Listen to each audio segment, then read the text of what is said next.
Pra quem diz que o Oscar hoje em dia não presta, que bom era antigamente, eu tenho uma triste notícia. Resultados injustos não faltaram na década de 50. Aliás, sobraram com juros e correção monetária. Nesse vídeo aqui eu trago um top 10 justamente dos resultados mais injustos ocorridos entre as cerimônias de 1950 a 1959. Então se inscreve no canal, ativa as notificações e vamos para mais um vídeo.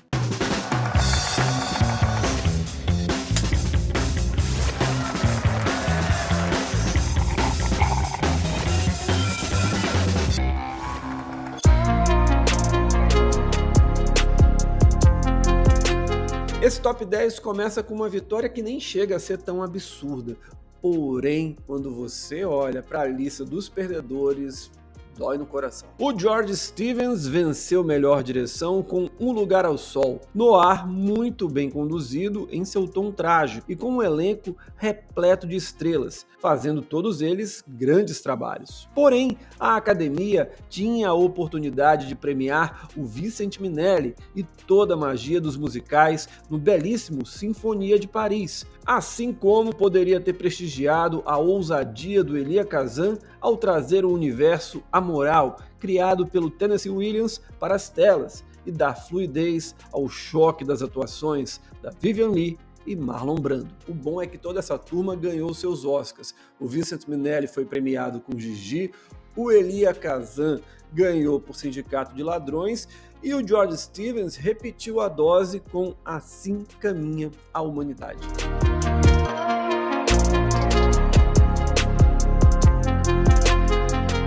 David Niven tinha uma boa relação com a Academia, ele chegou a apresentar o Oscar em 3 ocasiões, e em uma delas, em 1959, o britânico também ganhou o Oscar de melhor ator. Em Vidas Separadas, chama a atenção que o Niven aparece por apenas 23 minutos, em uma produção com 1h40. Apesar do ótimo desempenho, como um major decadente, tentando esconder um segredo que manchou a reputação dele, a vitória no Oscar soou como um exagero. A Academia poderia muito bem ter premiado Paul Newman, excelente, ao lado da Elizabeth Taylor em Gata em Teto de Zinco Quente. Isso poderia ter poupado Paul Newman de esperar quase 3 décadas para ganhar o Oscar nos anos 80 com A Cor do Dinheiro. Mas o que esperar daquele Oscar horroroso de 1959? A Ponte do Rio Kwai dominou o Oscar de 1958 com todos os méritos. Levou melhor filme, direção com David Lean e ator com Alec Guinness. Porém, teve uma categoria que o filme poderia ter sido menos fominha. O Michael Wilson e o Cal Foreman levaram o Oscar de melhor roteiro adaptado no filme baseado no livro homônimo escrito pelo Pierre Boulle. A Academia, entretanto, deveria ter dado o prêmio para 12 Homens e uma Sentença. Seria uma forma de reconhecer uma obra-prima do cinema e que mostra a importância do contraditório em uma sociedade.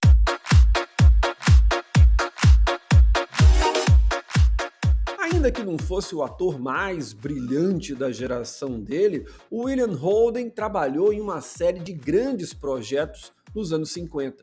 Entre eles, Crepúsculo dos Deuses e Suplício de uma Saudade. Porém, o Oscar de 1954 de melhor ator dado a ele foi um exagero. Não que o Holden esteja mal em Inferno número 17, mas também passa longe de ser brilhante nessa bagunçada dramédia de guerra do Billy Wilder. A estatueta poderia muito bem ter ido parar nas mãos ou do Burt Lancaster, colocando seu lado galã para jogo em A Um Passo da Eternidade, ou até mesmo para o Montgomery Clift, ator que estava no auge da carreira e havia perdido a categoria no ano anterior, por Um Lugar ao Sol. Aqui a divisão de votos entre atores do mesmo filme possivelmente contribuiu para a vitória do William Holden. Uma pena tanto para o Lancaster, que depois veio a vencer o Oscar, mas principalmente para o Clift, que não teve a sua estatueta.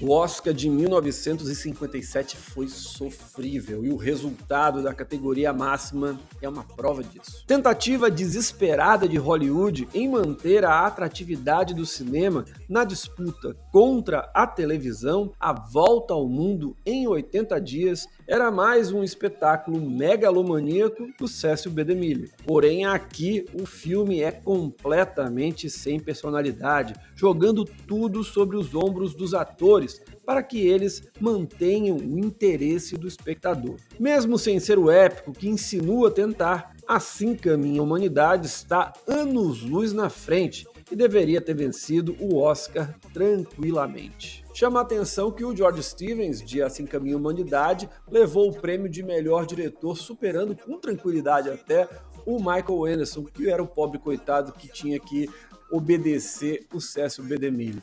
Mas na categoria máxima, aí o produtor lendário de Hollywood deu o jeito dele para ganhar a estatueta.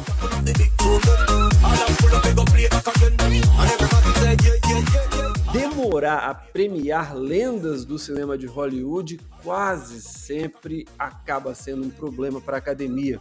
Muito porque as atuações que são as vencedoras não são as melhores da carreira daquela estrela e também porque impede que grandes atuações de fato daquele ano acabem levando o Oscar. O Humphrey Bogart já era uma instituição do cinema norte-americano, com clássicos como Casablanca e O Tesouro de Sierra Madre no currículo. Porém, a Academia ainda não havia dado o Oscar a ele. A oportunidade veio com Uma Aventura na África, divertida parceria dele com a Katharine Hepburn, em um filme bem despretensioso. Tudo muito lindo se não fosse a presença na lista de melhor ator daquele ano do Montgomery Clift no melhor papel da carreira dele, em Um Lugar ao Sol, e claro, o Marlon Brando, que mudou a história das atuações no cinema com Uma Rua Chamada Pecado.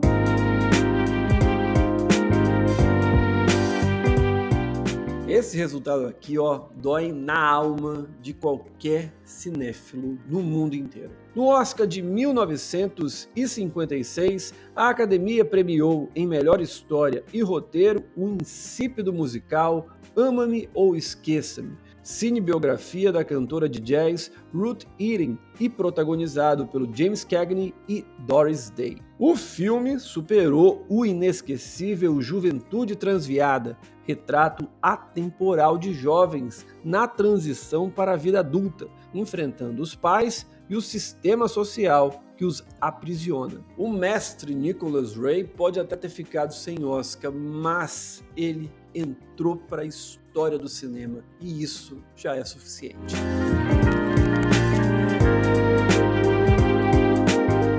Em 1955, a Academia parecia estar em uma escolha de Sofia entre duas lendas de Hollywood, porém só parecia. Mesmo que esteja bem com uma sofrida esposa em luto pela perda do filho e lidando com o alcoolismo do marido, a Grace Kelly não chega a brilhar no mesmo nível da Judy Garland em Nasce uma Estrela. Somente a canção em que ela desabafa no camarim era suficiente para a guardada vitória. Essa era a primeira indicação da carreira da Judy Garland ao Oscar. Por O Mágico de Oz, ela ganhou um prêmio de estrela juvenil, quase como uma revelação do ano.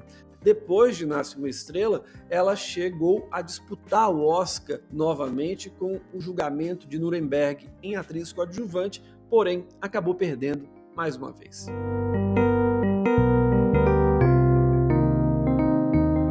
O Cecil B. DeMille e sua megalomania voltam a atacar e aparecem aqui nesse top 10 na segunda posição. O maior espetáculo da Terra tenta fazer jus ao nome ao reunir um grande elenco diante de cenários gigantescos e centenas de figurantes. Porém, tudo isso a serviço de uma história monótona e pouco interessante. A superprodução, infelizmente, levou melhor filme, superando o clássico Matar ou Morrer, tenso faroeste do Fred Zinnemann, com uma atuação brilhante do Gary Cooper e um roteiro precioso, com um subtexto ligado ao macartismo.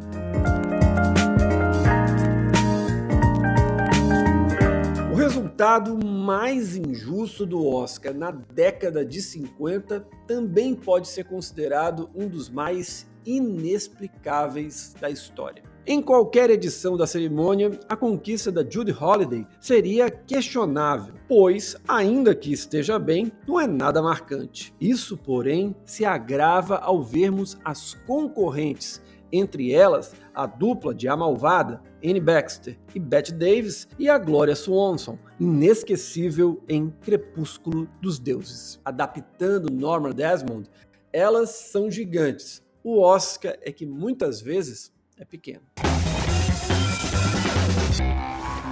É isso, esse foi mais um Top 10 do Oscar da década de 50. Segunda-feira, 18 horas, horário de Brasília, eu tô de volta com mais uma parte dos possíveis candidatos ao Oscar 2023. A gente se encontra, até a próxima, tchau.